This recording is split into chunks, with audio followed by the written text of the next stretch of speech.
mainly. So the main cooking happened in this area, where we had 6 hearths and ovens in this area, then going through these phases and sub-phases, being built on top of each other, out of which one was the major one and was set into the wall. The rest of them were in that area and were freestanding. And then at that time period, we had all these burials put in. And in our phase 4, we had this wall. This little wall was painted in red completely. This wall had red. This wall had red painting all the way to the end of this platform. And that phase lasted for quite a long time. And then came the time when the house had so much problem, most likely, that they were already deciding, or were already building a house somewhere else. And so the kind of activities that kept going on in this building at that point were totally atypical. They were not the same as what we see now, or what we could see through those 4 phases. This 5th phase was actually quite different. Everything was different. Not very many features were built. Not the deposits on the floors were very thick and different kind of deposits, and they were a lot of brown and soils that are atypical as floor deposits for this building previously. And at some point the building was abandoned. Obviously people stopped living here.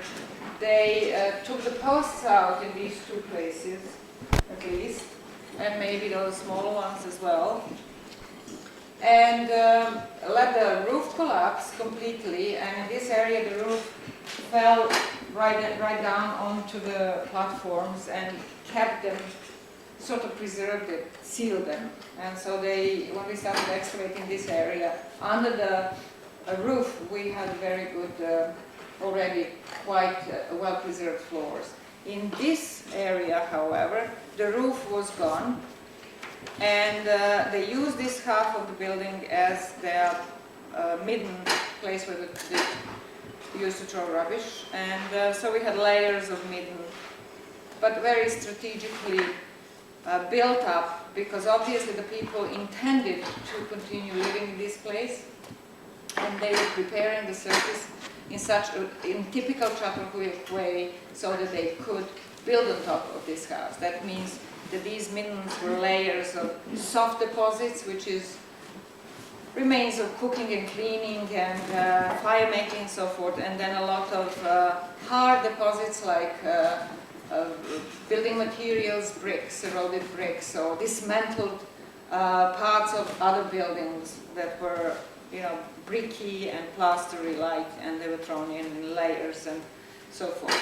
So that's what we found at the top. However, before the people abandoned this part of the building, before the roof came down, most likely, what they did, they had a very ceremonial abandoning of the building, and they built something here that we call scapularium. They made a slight cut in the floor right above the kitchen area, where they deposited a number of large animal bones, like scapula. Scapula, they had, we had how many? 9 or 8 or 9 of them lined, and then some other large animal bones, which are, one interpretation is that it was feasting, and as a result of that, the bones remained and they deposited them here. So that's, and then on top of that, they built the middle. Okay, so that's about that. The entrance into the building was in this area. We are pretty sure because the floors where the entrance was were damaged in a way that is expected to be when you have an opening above it, and when you have a lot of activity going, where you have a lot of activity going on, and you have also water leaking through and leaving different marks in the floor and so forth. And we also believe that we had a hole in which one side of a ladder was fixed, and the other side was leaning on to the wall, which is also typical for Çatalhöyük, even though we could not find a real scar, what we call a plaster scar on the wall where the ladder was leaning on. So the ladder went on like that. This was a step. And so the opening was up there, and the smoke from all this kitchen area from the ovens went up that way. So all that makes sense. And is as it would be expected at Çatalhöyük. Now there are a number of little weird features and things in this house, but I'm not going to go into that. What happened in these three rooms is something different. In this room, we're still having a lot of redeposited building material, but it's not typical building material. It's the building material to do with probably fixtures, wall fixtures, reliefs, more that symbolic stuff. There is also a lot of bricky remains, so there are regular bricks that were thrown in. But what we found on top of this, in the deposits on top, was a lot of remains of burning of wood and a big cranium, big, really 1 meter long horns, at least 1 meter, and we found very nice dagger, flint dagger with a handle-made carved of bone in shape of wild boar. And we found some human skull bones, which is usually the combination that goes with the platforms. In Melot's houses, he had those in connection with the platform in so-called shrines. In this building, we had much more industrial type of activity, a lot of grinding, remains of, grinding tools, platforms, bins, little features, other features, containers made of plaster. It all seems like an area where a lot of preparation of things went on, and possibly preparation of paint as well, because we found ochre remains and a lot of grinding tools. And then in this room goes out under the tent, and this is only one half of it. The other half is under the tent, and so we cannot excavate it under the tent area. Side and base, and but in this part of the room we had very thick plasters on the walls, extremely thick, and that indicated that this was a maybe special room that had a lot of symbolic significance in it and so forth. So we found the floors, and then in the middle of the floor we have a burial that's under the excavation right now, in which there are 2 individuals buried. But the bones were disturbed. Some of the bones were found on top, outside of the burial, and a jawbone was found sticking in the wall on this side. And this is the bones that were outside of the burial. And now inside the burial there are 2 individuals for sure. And we had this year we had a very nice belt clasp made of bone that goes with the burial. Okay, that's all I have in mind. Now, I don't know, Ruth, if you want to say anything, or if anybody has any questions, and then we can proceed with our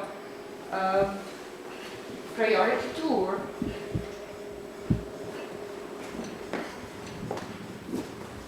Okay, priority tour then. And so in terms of our priorities, we thought that we removed the floor of this oven, the upper floor, and then between the 2 floors, or on top of this one, we had a very thick layers of organic black remains, really thick, good stuff. It looked perfect. So we want to make that a priority. And what's the unit number, Slobo? 8392 and 8394. And but the black stuff, shall we give them just the black layer? But those one is fill and the other is floor. But it's kind. Okay, it's kind of mixed. Okay, so it's. Tell them again what. 8392 and 8394. And which is which? I can check. I can check that, but I think A392 is slower and the other one is fail. And the second priority would be the fill of the screen wall cut. We now expose the cut and we had 3 different types of fill. And one of them that was concentrated here in the northern part is this black stuff full of seeds and tubers or whatever that we have had before, and we had this material right here on the floor before, which I would like to make that a priority unit, but I'm very close to believing that all that is actually the midden that got dug out when they were placing this post in. So they dug out that stuff, some of it spilled on the floor, and they put a post in, they put a new floor on top, and that's how it got caught in between the 2 floors. And the cleaning here that we did is also, I think, from the midden. It's also the same stuff. So unfortunately, I don't think it's related to the house at all, even though it's very interesting. But still, I would like you to do a priority, to make that a priority, so we can compare it with the last year's sample and see whether it really is the same stuff or whether it's different. We didn't have, I didn't see so many tubers in it as we did. In last year's deposit was really full of it. And then the third... What's the unit number? Oh, the unit number, that's right. What's the unit number? Oh, we just did that. You did. 8401. 8401. Yeah. And 8397. No, they're just looking at the black stuff. Yeah, the 8397 is big mix as well. Okay. What did you say, Darwin? Is it? 97 is screen wall packing. The other one. Yeah, that's what we are looking for. It's packing, it's the film in the... It's the packing. 8401. 8401. 8401. And what was 8397? That's not And what? 8397. What's 8397? It's 58. Is a continuation of that. In that A397 we have a mixed deposits.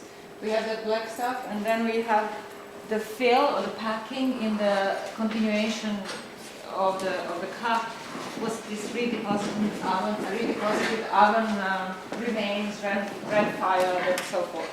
So so it's a mix.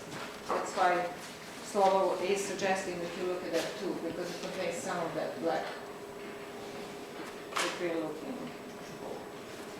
And if you think we can give you another priority, we could do one from the bin that Carrie's digging. So maybe there is something. She's mostly going through what seems to be the base of the bin. So it's a brick, it's an orange brick that was set in the base. But maybe there are also some layers or some organic, not maybe, there are layers of organic brownish, grayish, chocolatey material that might contain the materials that the seeds or whatever food that was kept in there. So that would be our third priority. It's 8391.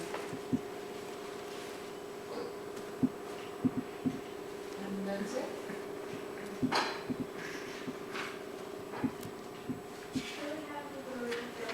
The barrier field.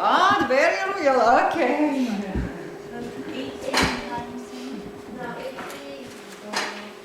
85. Oh no, hang on a second, hang on. And in this area, really, the deposit 8375. is so mixed. You don't want to make any priorities. Right? And It's such a mixed deposit. 8385. So,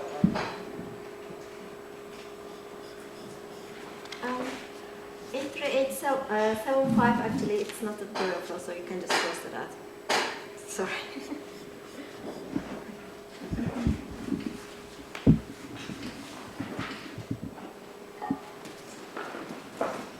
okay.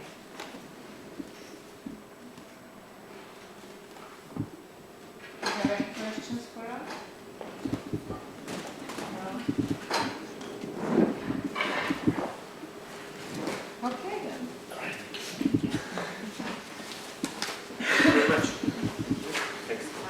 version. So what are you guys going to do now? We're going to see our trench. Invited for a tour, I don't know, Sunday or something. In the winter, Yeah, okay. Nothing to say today. So. Yeah. Are you going to try to put up your tent before the No,